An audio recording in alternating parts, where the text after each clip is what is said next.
How to download Geenie Smart Camera app. Hey everybody, welcome back to our channel. So here's how we can do to download the Geenie Smart Camera app. First thing, open up your App Store or Play Store, type in Geenie on the search bar.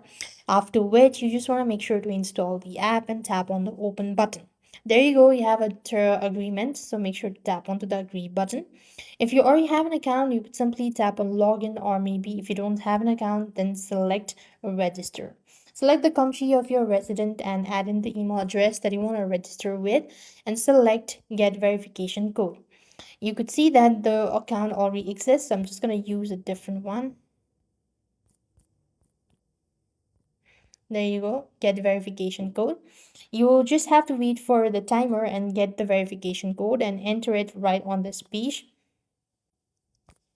So there you go.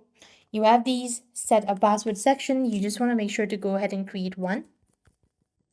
Tap on the done button at the very bottom. There you go. You have these to provide with a better service. Read all this and just tap on and go to home. This is how you're supposed to download and set up or set the Geenie Smart Camera app. I hope the video was helpful. Make sure to like, share, and subscribe. Thank you for watching. See you in the next video.